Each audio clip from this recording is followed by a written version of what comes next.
ഈ സംസാരിച്ചോ റെക്കോർഡ്. നമ്മളിപ്പോൾ നമ്മുടെ കമ്പനി ഓപ്പൺ ചെയ്യാണ്. പാസ്വേഡ് എ എന്നുള്ളത് അത് നിങ്ങൾക്ക് കസ്റ്റമേഴ്സിന് മാറ്റാവുന്നതാണ്. ഇപ്പോൾ ഒരു കമ്പനി ക്രിയേറ്റ് ചെയ്തിട്ടുണ്ട്, ABC ട്രേഡിംഗ് കമ്പനി എന്നാണ്. അതിലേക്ക് നമുക്ക് ആദ്യം തന്നെ ഒരു ക്യാപിറ്റൽ ഇടുന്ന ഇതെങ്ങനെയാണെന്ന് നോക്കാം. ക്യാപിറ്റൽ ഇൻവെസ്റ്റ്മെൻറ്റ് ഡീഫോൾട്ടായിട്ട് നമ്മൾ കുറേ ഹെഡ് ഓഫ് അക്കൗണ്ട്സ് ഉണ്ടാക്കിയിട്ട് വെച്ചു. അത് ഡീഫോൾട്ടായിട്ട് ഉണ്ടാവും. വേണമെങ്കിൽ നമുക്ക് അഡീഷണൽ അതിലേക്ക് ആഡ് ചെയ്യാൻ പറ്റും. ഇപ്പോൾ ക്യാപിറ്റൽ എങ്ങനെ ഇതിലേക്ക് എൻ്റർ ചെയ്യാമെന്ന് നോക്കാം.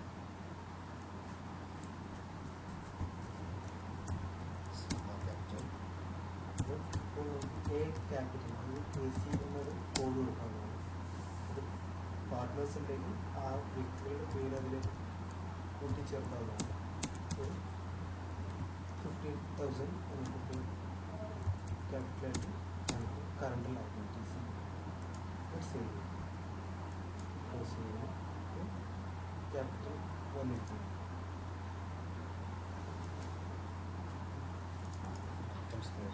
ഐറ്റം ക്രിയേഷൻസ് ആണ്. നമുക്ക് പർച്ചേസ് ചെയ്യുന്ന ട്രേഡിംഗ് കമ്പനിയാണ്.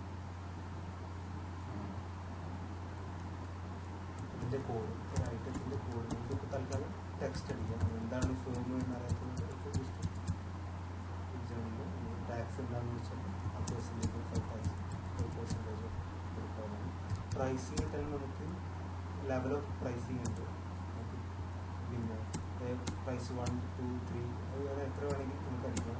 അത് ഹോൾസെയിൽ റേറ്റ്, റീറ്റെയിൽ റേറ്റ് ആണ് ഡിഫറെൻറ്റ് റേറ്റ് ആയിരിക്കും. സ്ഥിരം കസ്റ്റമേഴ്സിന് വേറെ റേറ്റ് ആയിരിക്കും.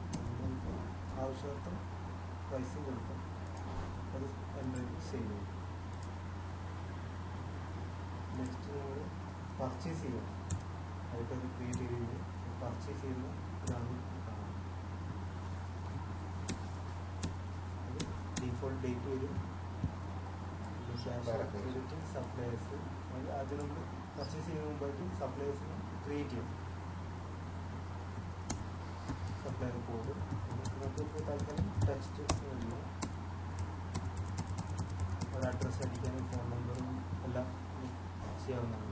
Area, CST number, tin number ഇതൊക്കെ ആഡ് ചെയ്യാവുന്ന ഓപ്ഷൻസ് ഉണ്ട്. നമുക്കിപ്പോൾ തൽക്കാലം ഇതൊക്കെ സ്കിപ്പ് ചെയ്ത് പോകുന്നു. അങ്ങനെ ഒരു കസ്റ്റമർ സപ്ലൈ നമ്മളിപ്പോൾ ക്രിയേറ്റ് ചെയ്തിരിക്കുന്നു. വീണ്ടും ഇപ്പോൾ സെയിൽസ് പർച്ചേസിലേക്ക് വന്നിരിക്കുകയാണ്. എമൗണ്ട് ഒന്ന് അടിക്കണം. ഇൻവോയ്സ് എമൗണ്ട് എന്ത് ഐറ്റം എന്നുള്ളത് നമുക്ക് അടിച്ചു വെച്ച ഇതിൽ നിന്നും F4 അടിച്ചിട്ട് നമുക്ക് ക്വാണ്ടിറ്റി കാര്യങ്ങളൊക്കെ കൊടുത്ത് സേവ് ചെയ്യാം.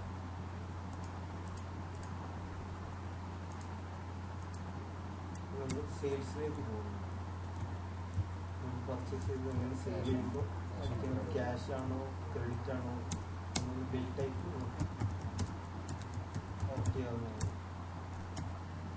കസ്റ്റമറുകൾ റെഗുലർ കസ്റ്റമർ ആണെങ്കിൽ ക്രിയേറ്റ് ചെയ്ത് വെക്കാം. അല്ലാത്തതാണെങ്കിൽ ജസ്റ്റ് ടെക്സ്റ്റ് അടിച്ച് സ്റ്റോക്ക് താഴത്ത് നമുക്ക് കാണാവുന്നതാണ്.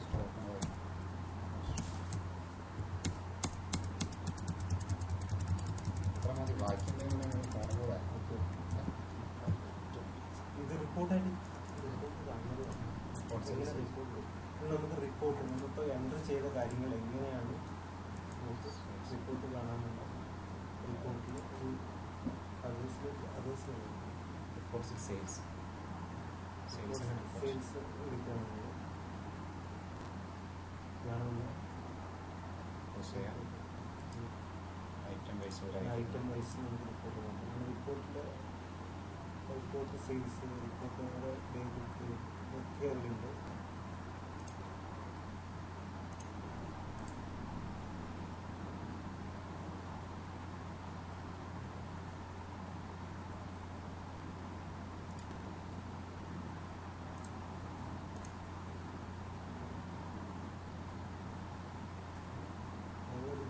ഇവിടെ കാണാവുന്നത് റിപ്പോർട്ട് ടൈപ്സ് ആണ്. ഇതൊക്കെ പ്രിൻറ്റിങ് എന്ന് പറയുന്നത് കാണാവുന്ന പ്രിവ്യൂ ആണത്. പ്രിൻറ്റിങ് പ്രിവ്യൂ ആണ്. അതായത് റിപ്പോർട്ടിൻ്റെ എല്ലാ ടൈപ്പും അതിലുണ്ട്. അത് ബബിൾസ് ടിക്ക് ചെയ്തിട്ട് ഷോ കാണിച്ച് കഴിഞ്ഞാൽ നമുക്കത് കാണാവുന്നതാണ്. പർച്ചേസിൻ്റെ റിപ്പോർട്ടാണ് നമുക്ക്.